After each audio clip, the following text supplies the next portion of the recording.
अमेरिकी राष्ट्रपति Joe Biden ने व्हाइट हाउस में अब तक के सबसे बड़े दिवाली कार्यक्रम की मेजबानी की, जिसमें 600 से ज़्यादा भारतीय अमेरिकी शामिल हुए।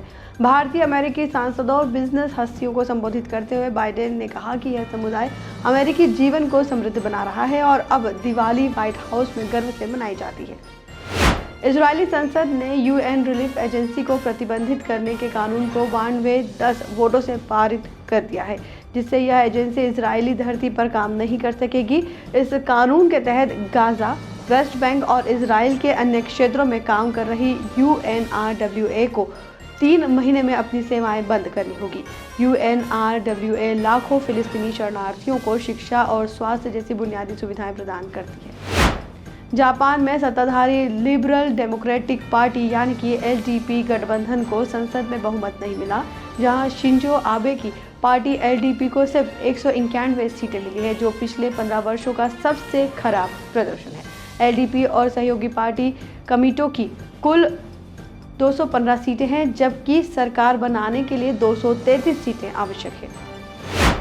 प्रधानमंत्री नरेंद्र मोदी ने देश के 40 स्थानों पर आयोजित रोजगार मेले में 51,000 युवाओं को ज्वाइनिंग लेटर वितरित किए। यह प्रधानमंत्री मोदी के तीसरे कार्यकाल का पहला रोजगार मेला है, जिसमें अब तक 13 मेलों में 8.50 लाख से ज्यादा युवाओं को नौकरी मिल चुकी है। मोदी ने युवाओं से अपील की कि वे गरीबों और पिछड़ों की सेवा करें और अगले 25 वर्षों में विकसित भारत बनाने में योगदान दें। जम्मू कश्मीर के अखनूर में 28 अक्टूबर को शुरू हुआ एनकाउंटर 29 अक्टूबर को समाप्त हुआ, जिसमें सुरक्षा बलों ने 3 आतंकवादियों को मार गिराया। यह एनकाउंटर भट्टल इलाके के जंगलों में हुआ। आतंकियों ने सेना के एम्बुलेंस पर हमला किया था, जिसके बाद वे जंगल में भाग गए थे। सुरक्षा बलों ने सर्च ऑपरेशन चलाकर उन्हें ढेर किया। इस एनकाउंटर में K9 स्क्वाड का डॉग फैंटम भी शहीद हो गया। गाजियाबाद में जिला जज की कोर्ट में सुनवाई के दौरान वकीलों और जज के बीच झड़प हो गई, जिससे हंगामा शुरू हो गया। वकीलों ने जज पर कुर्सियां फेंकी, जिसके बाद जज ने पुलिस बुलवाई। पुलिस ने हंगामा कर रहे वकीलों पर लाठीचार्ज किया। गुस्साए वकीलों ने कचहरी की पुलिस चौकी में तोड़फोड़ की और उसमें आग लगा दी। फिलहाल वकील कोर्ट से बाहर धरने पर बैठे हैं और जज के खिलाफ नारेबाजी कर रहे हैं। जजों ने भी इन बदसलूकी के खिलाफ काम बंद कर दिया है। केरल के मुख्यमंत्री पिनराई विजयन का शाम को एक्सीडेंट हुआ। वे कोट्टायम से तिरुवनंतपुरम लौट रहे थे, जब वमनपुरम पार्क जंक्शन पर एक स्कूटी सवार महिला अचानक उनके काफिले के सामने आ गई। महिला के मोड़ने से पीछे चल रही कारों ने ब्रेक लगाया, जिससे सीएम के काफिले की गाड़ियां आपस में टकरा गई।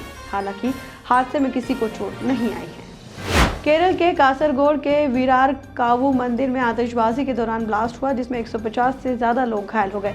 8 गंभीर घायलों को अस्पताल में इलाज के लिए पहुंचाया गया, जहां उनका इलाज जारी है। वार्षिक कलियाटम उत्सव में 1500 लोग मौजूद थे, जबकि आतिशबाजी की चिंगारी से पटाखों के गोदाम में आग लगने से विस्फोट हो गया।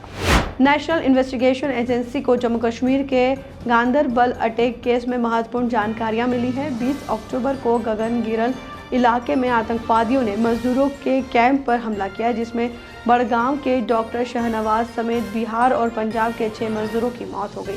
लश्कर-ए-तैयबा के संगठन द रेजिडेंस फ्रंट ने इस हमले की जिम्मेदारी ली थी और एनआईए का कहना है कि इस हमले को लोकल सपोर्ट मिला था।